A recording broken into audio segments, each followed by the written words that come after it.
अब साइंटिस्टों को इलेक्ट्रॉन मिल चुका है, प्रोटॉन मिल चुका है, उनके मास पता चल चुके हैं, स्पेसिफिक चार्ज पता चल चुके हैं। अब मतलब उनको क्या मिल चुका है? उनको चार्ज मिल चुका है कि माइनस चार्ज प्लस चार्ज। अब सवाल उठता है ये जो चार्ज हमें मिला है इसकी कैरेक्टरिस्टिक्स क्या होती हैं, क्या क्या गुण हैं इनके। ठीक है, तो हम बात करने वाले हैं कैरेक्टरिस्टिक्स ऑफ चार्ज के बारे में। तो स्टूडेंट्स हम लोग अब डिस्कस करने जा रहे हैं properties of charge. Properties of charge की क्या क्या प्रॉपर्टीज होती हैं इनकी। Point number 1, charge is a quantized quantity. Quantized का मतलब क्या होता है? क्वांटाइज्ड का मतलब होता है फिक्स। क्वांटाइज्ड का मतलब क्या होता है? इसकी फिक्स वैल्यू होती है। फिक्स वैल्यू होने का मतलब क्या है? इसका कहने का मतलब ये किसी फिक्स क्वांटिटी का इंटीजर मल्टीपल होता है। ठीक है, कहने का मतलब मेरा ये है, जैसे जो चार्ज होता है ये क्या होता है? ये आपका जो 1.6 इंटू 10⁻⁻19 कूलम जो होता है, इसका कोई इंटीजर मल्टीपल होता है। इसका कोई क्या होता है? Integer multiple. इसका इंटीजर मल्टीपल मतलब क्या है कहने का? इंटीजर मल्टीपल मतलब क्या? कोई पूर्णांक होगा, ये पूरी संख्या होगी, फ्रैक्शन में नहीं आएगा ये। जैसे यहां पर क्या आ सकता है? यहां पर आ सकता है 1 या 2 या 3 या 4, इस तरह से पूरे नंबर आएंगे यहां पे। ठीक है, आधे अधूरे नंबर नहीं आएंगे। 3 या 4 इस तरह ऐसा नहीं आएगा। 1/2, 3/4, 5/3 इस तरह का फ्रैक्शनल नंबर नहीं आएंगे। ठीक है ना, फ्रैक्शनल नंबर नहीं होगा, ये इस नंबर का इंटीजर मल्टीपल होगा, ये मतलब है इस चीज का। ठीक है जैसे अगर आप देखो सोडियम पर आपने देखा होगा +1 चार्ज, मैग्नीशियम पर देखा होगा आपने +2 चार्ज, एल्यूमिनियम पे देखा होगा आपने +3 चार्ज, क्लोराइड आयन पे होता है Cl- चार्ज, सल्फेट पे होता है आपका -2 चार्ज। ठीक है, नाइट्रेट पे होता है आपका -1 चार्ज। इस तरह से ये पूरी संख्या 2, 3, 1 इस तरह से। ठीक है ना, कभी आपने ऐसे लिखा नहीं देखा होगा कि एल्यूमिनियम पे होता है +2.5 चार्ज, सोडियम पे होता है आपका +0.7 चार्ज। इस तरह के डिजिट जो होती है वो इसके अंदर नहीं आएंगी। ये मतलब है क्वांटाइज होने का। ठीक है, ठीक है। अब देखो दूसरी चीज क्या है? चार्ज दो तरह के होते हैं। टाइप ऑफ चार्ज की मैं बात कर रहा हूं, टाइप ऑफ चार्ज। एक होता है हमारे पास पॉजिटिव चार्ज और एक होता है हमारे पास नेगेटिव चार्ज। जो स्मॉलेस्ट चार्ज होता है हमारे पास वो होता है 1.6 इंटू 10⁻⁻19 कूलम। ठीक है, अब पॉजिटिव चार्ज के केस में हम इसके आगे प्लस लगा देते हैं और नेगेटिव चार्ज केस में हम इसके आगे नेगेटिव लगा लेते हैं। कोई आपसे पूछ ले इस बात को कि बताओ इनमें से कौन सा चार्ज बड़ा है, तो एक चीज को ध्यान रखना, ये जो पॉजिटिव और नेगेटिव है ना, ये चार्जेस का स्वभाव है। ये क्या है? नेचर ऑफ चार्ज है भाई, नेचर ऑफ चार्ज, कि वो इलेक्ट्रिकल फील्ड में ये वाला नेगेटिव चार्ज प्लेट की तरफ अट्रैक्ट होगा, ये पॉजिटिव की तरफ अट्रैक्ट होगा। वैल्यू दोनों की बराबर है, सिर्फ नेचर अलग है। मेरी बात को कुछ यूं समझो, ऐसे मान लो बॉयज को मैं बोलूं माइनस चार्ज, गर्ल्स को मैं बोलूं प्लस चार्ज। ठीक है, कोई मुझसे ये अब एक बॉय आ जाए और एक गर्ल आ जाए तो बोले कि बताओ कहां पे संख्या ज्यादा है? दोनों ही तो बराबर है, वो भी 1 है और वो भी 1 है। सिर्फ गर्ल और बॉय क्या है उनका? वो नेचर है कि जो बॉय है उसको मैं नेगेटिव बोल रहा हूं और जो गर्ल है उसको मैं पॉजिटिव बोल रहा हूं। तो गर्ल और बॉय होना क्या है? वो नेचर है। वास्तव में अगर ये दोनों ही क्या है? ह्यूमन बीइंग है। टोटल कितने ह्यूमन बीइंग है? ये 2 ह्यूमन बीइंग है। ठीक है, तो इसी तरह से ध्यान रखना, ऐसे कभी मत सोचना कि ये माइनस का है तो ये छोटा होता और ये बड़ा होता, ये तो इनका नेचर होता है खाली। ठीक है, अब चलते हैं नेक्स्ट पॉइंट की तरफ। नेक्स्ट पॉइंट ये बताता है हमें कि जो सिमिलर चार्ज होते हैं, जो एक जैसे स्वभाव के होते हैं, दोनों पॉजिटिव या दोनों नेगेटिव, वो एक दूसरे को रिपेल करते हैं। Similar charges repel each other, वो एक दूसरे को अपोज करते हैं। जैसे मान लो यहां पर हमारे पास है प्लस क्यू चार्ज और यहां भी मेरे पास क्या है प्लस क्यू, चाहे 2Q हो चाहे 3Q हो चाहे कितना ही क्यू हो, ठीक है। तो ये दोनों क्या करेंगे, ये दोनों एक दूसरे को अपोज करेंगे, दूर भगाएंगे, ठीक है। ये एक दूसरे से क्या करेंगे, दूर भगाएंगे एक दूसरे को, ठीक।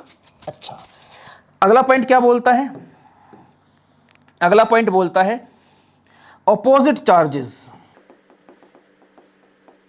Attract each other. जैसे ये मेरे पास प्लस क्यू है, ये मेरे पास माइनस क्यू है, तो दोनों चार्ज क्या करेंगे, ये एक दूसरे को मतलब ये एक दूसरे की तरफ खींचेंगे, एक दूसरे की तरफ क्या होंगे, ये खींचेंगे। इसे बोलते हैं अट्रैक्टिव नेचर। तो अपोजिट चार्ज एक दूसरे क्या करते हैं, अट्रैक्ट करते हैं, ठीक है।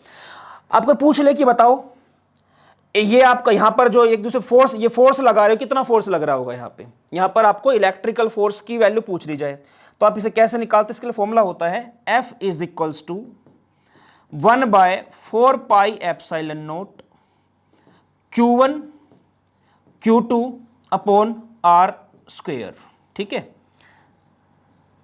मैग्नीट्यूड ले लेते हैं इनका, Q1 Q2 upon R square.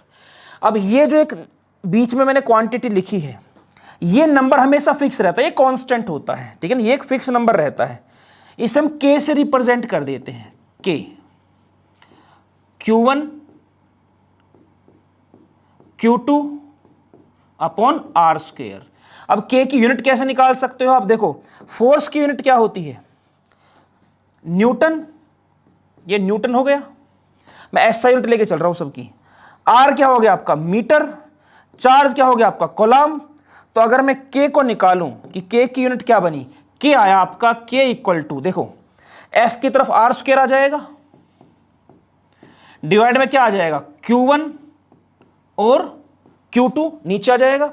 तो यहां पे देखो न्यूटन मीटर स्क्वायर और 2 स्क्वायर हो गए ना, एक कोलम स्क्वायर। तो इसकी यूनिट क्या आ गई हमारे पास, इसकी यूनिट आ गई हमारे पास न्यूटन मीटर स्क्वायर पर कोलम स्क्वायर, ठीक है। और जब आप इस नंबर को सोल्व करते हो ना, इस नंबर को सोल्व करते हो तो ये आता है आपका 9 × 10⁻⁹। तो ये क्या होना, 9 × 10⁻⁹ न्यूटन मीटर स्क्वायर पर कोलम स्क्वायर, ये इसकी SI यूनिट होती है। CGS में 1 आती है इसकी वैल्यू। अगर आप CGS सिस्टम लोगे ना तो इसकी वैल्यू कितनी आएगी, 1 आएगी फिर आपकी, ठीक है। ठीक, अब चलते हैं आगे, नेक्स्ट पॉइंट जो हमारा है। तो देखो ये जो फोर्स था K Q1 Q2 upon R square, अब इसमें R जो होता है ना, ये आपको ऐसा नहीं कि मीटर में मिलेगा, इसकी यूनिट मिलेगी आपको nanometre, angstrom, picometre, micrometre, fermimetre, इनमें मिलेगी। एंगस्ट्रॉम मतलब होता है इंटू 10⁻⁻⁻10। मान लो कहीं लिखा 5 एंगस्ट्रॉम, तो इसका मतलब क्या 5 × 10⁻⁻10 मीटर। कहीं लिखा है 4 नैनोमीटर, तो इसका मतलब क्या है, इसका मतलब है 4 × 10⁻⁹ मीटर। यहाँ है आपका पिकोमीटर, मान लो लिखा है 2 पिकोमीटर, तो इसका मतलब 2 × 10⁻⁻12 मीटर। अगर माइक्रोमीटर लिखा, मान लो 3 माइक्रोमीटर लिखा, तो इसका मतलब 3 × 10⁻⁻6 मीटर। फर्मीमीटर लिखा आ गया मान लो कहीं पे कि 6 फर्मीमीटर, इसका तो 6 × 10⁻⁻15 मीटर, ठीक है ना। तो इस तरह से मीटर में कन्वर्ट किया जाता है इसको। ये स्केलर क्वांटिटी होती है, चार्ज होता है, charge is a scalar quantity, ये स्केलर क्वांटिटी होता है।